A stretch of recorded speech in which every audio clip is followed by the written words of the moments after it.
लोमड़ी और बाघ की लड़ाई। एक जंगल में एक लोमड़ी रहती थी। वह बहुत ही चालाक थी।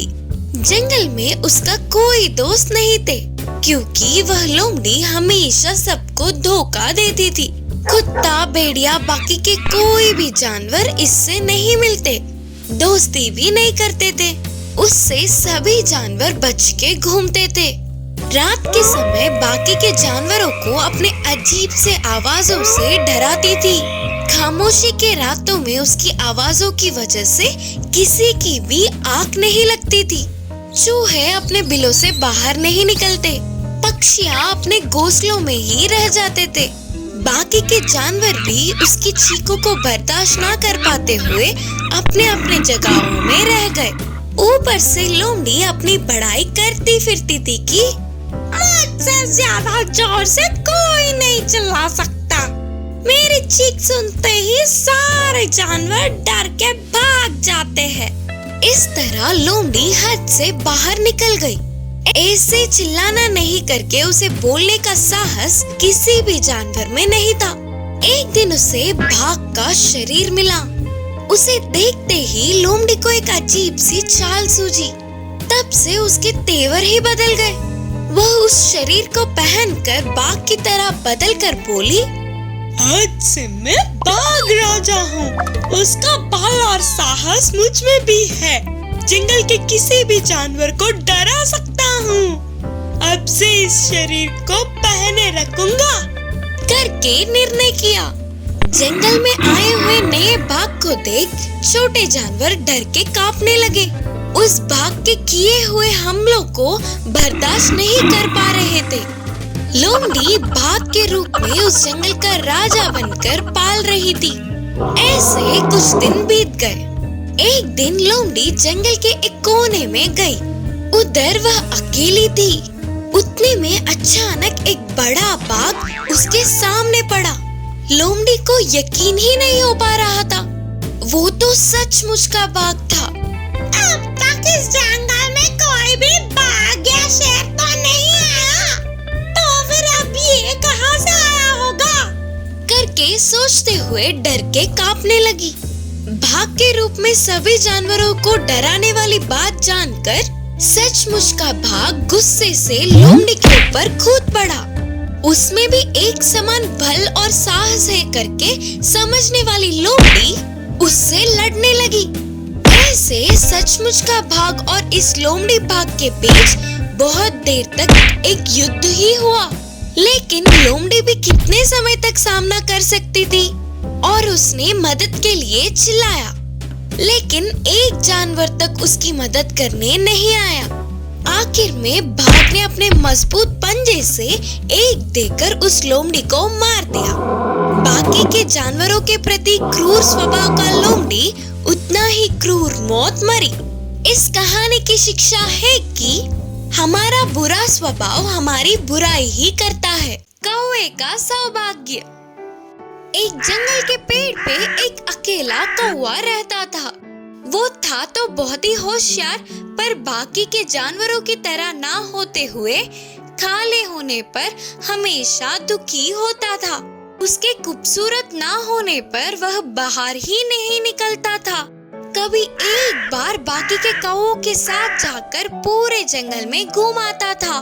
एक दिन जंगल के तालाब में आराम से तैरती हुई हंस को देख उसके पास जाकर बोला, अरे वाह, कितनी गोरी और खूबसूरत हो।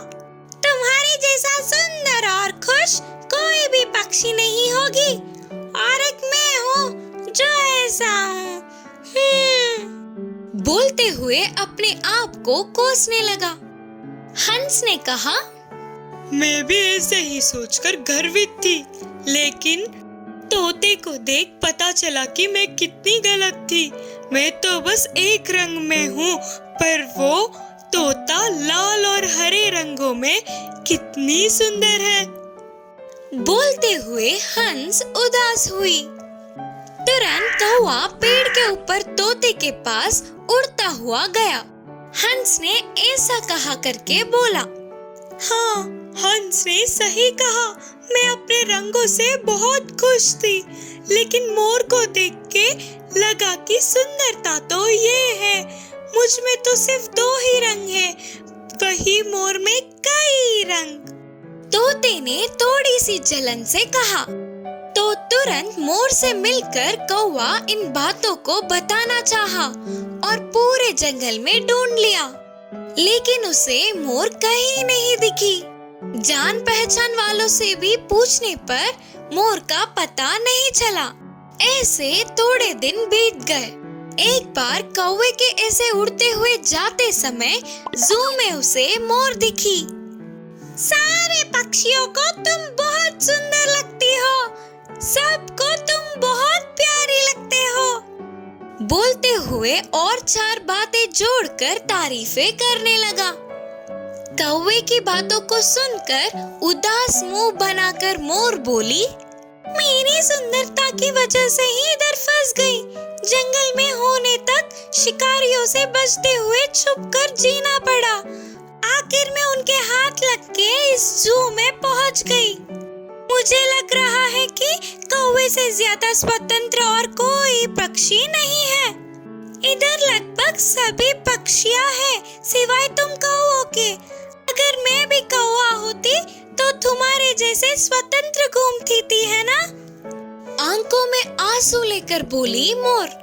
कौवे ने जू में के तरह तरह के पक्षी और जानवरों को देखकर तुरंत वहां से उड़ गया। तब से कौवे ने दूसरे पक्षियों से तुलना करना छोड़कर आराम से जीने लगा। इस कहानी की शिक्षा है कि हमें हमेशा किसी से भी तुलना किए बिना खुशी से जीना चाहिए। मगरमच्छ के आंसू। एक जंगल में एक बड़ी सी नदी थी।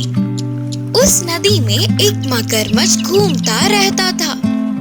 उधर पानी पीने आए हुए हर एक जानवर को वह मगरमच्छ पकड़कर पानी के अंदर ले जाता था। ऐसे उस मगरमच्छ के बारे में सबको पता चल जाने पर उधर कोई भी नहीं आता था।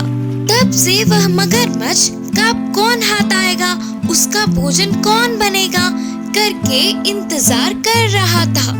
एक दिन यह सब कुछ पता न होने पर एक हिरन नदी के पास आकर धीमे धीमे पानी पीने लगी। हिरन को देखने वाला मगरमच्छ उसे किसी भी तरह खाने का निर्णय करके पानी में डूबकर धीरे से हिरन के पास आकर अचानक से उसके पैर पकड़ ली। हिरन के लिए यह घटना अचानक घटने पर उसे कुछ भी समझ नहीं आया। तुरंत उस सदमे से बाहर आकर रोना या चिल्लाना छोड़कर हंसने लगी। तो मगरमच्छ ने पूछा, पागल हिरन, मरते मरते क्यों हंस रही हो? मगरमच्छ मामू, पागल मैं नहीं बल्कि तुम हो। तुम मेरे पैर समझ के एक लकड़ी को पकड़कर चबाने जा रहे हो, बोलकर फिर से हंसने लगी। हिरन के ऐसे हंसने पर मगरमच्छ के घमंड को ठेस पहुंचा और उसने हिरन के पैरों को छोड़ दिया। किनारे पर पहुंचने वाली हिरन बार बार बच गई करके चैन की सांस ली और उधर से भागने लगी। देखो तो वह कोई भी लकड़ी के ना होने पर हिरन उसको बेवकूफ बनाकर चली गई करके मगरमच्छ को बहुत गुस्सा आया। ऊपर से स्वादिष्ट भोजन थोड़े में हाथों से फिसल के जाने पर बहुत दुखी हुआ। अगले दिन नदी के पास पानी पीने एक लोमड़ी आई। बात ये था कि लोमड़ी और मगरमच्छ अच्छे दोस्त थे। मगरमच्छ को ऐसे दुखी देखकर लोमड़ी ने पूछा, क्या हुआ दोस्त, दुखी लग रहे हो, हुआ क्या है? हिरन ने उसे बेवकूफ बनाकर कैसे बच के निकल गई करके पूरी बात बताकर मगरमच्छ ने आंसू बहाए। अरे नहीं, ऐसा हुआ क्या? तब तो दुख होगा ना, लेकिन तुम ये भूल गए कि मैं हूँ तुम्हारा दोस्त। अभी जाकर उस हिरन को बातों में फंसाकर इधर ले आऊंगा, बोला लोमड़ी। फिर हिरन के आने पर मगरमच्छ को क्या करना है यह सब उसके कान में उपाय बताकर लोमड़ी चल पड़ी। आखिर में लोमड़ी ने एक जगह पर हिरन को पकड़ ही लिया। हिरन दोस्त, लगता है किसी चीज के लिए ढूंढ रही हो। मैंने कच्ची घास को बहुत खा लिया, ऊपर से इस धूप से बहुत प्यास लग रही है। कहीं तो भी पीने के लिए पानी दिखेंगे तो अच्छा होता करके ढूंढ रही हूँ। अरे हमारे पास में ही पीने के पानी का नदी है ना? ना बाबा ना, उस नदी में मगरमच्छ है। हाँ तुमने सही कहा, लेकिन वो तो कल की बात थी। आज वह मगरमच्छ मरा पड़ा है। मैं सुबह ही नदी के पास गई थी और देखा कि वो मरा पड़ा था, तो बिंदास पानी भी पिया। तुम्हारी बात को मैं मान नहीं पा रही हूँ, तो फिर चलो तुम अपने आंखों से स्वयं देखकर पानी भी पी लेना। बोलकर लोमड़ी अपने साथ हिरन को ले गई। हिरन ने दूर से ही देखा कि मगरमच्छ मरा पड़ा था। फिर से पक्का करने के लिए और नजदीक गई, तो उसमें कोई भी हलचल नहीं थी।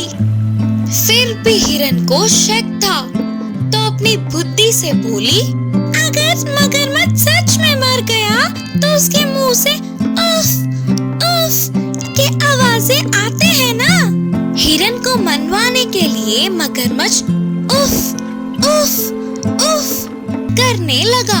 तुरंत हिरन दूर भागकर बोली, रोको, तुम्हारा ये नाटक। मरा हुआ कोई भी जानवर आवाज करता है क्या? मेरे बातों को दूसरी बार मानने वाले मगरमच्छ की मासूमियत से सच में हंसी आ रही है। बाप रे बाप, अभी भी मेरी बुद्धि से बच गई। अब से बहुत सतर्क रहना होगा। बोलकर उधर से झट से भाग गई। इससे मगरमच्छ और लोमड़ी एक दूसरे को देखते रह गए। इस कहानी की शिक्षा है कि उस हिरन की तरह हम भी अपने बुद्धि से काम लेंगे तो कितनी भी बड़ी मुसीबत से बाहर निकल सकते हैं। पानी से डरने वाली बतख। एक बार एक जंगल में एक तालाब के किनारे पर एक पेड़ था, जिस पे बहुत सारे पक्षी रहते थे। उस पेड़ के नीचे कुछ बतख भी रहते थे। उनमें से एक बतख को पानी से बहुत डर लगता था। उसे डर था कि अगर वो पानी में जाएगी तो डूब जाएगी, इसीलिए वो हमेशा किनारे पर ही रहती थी।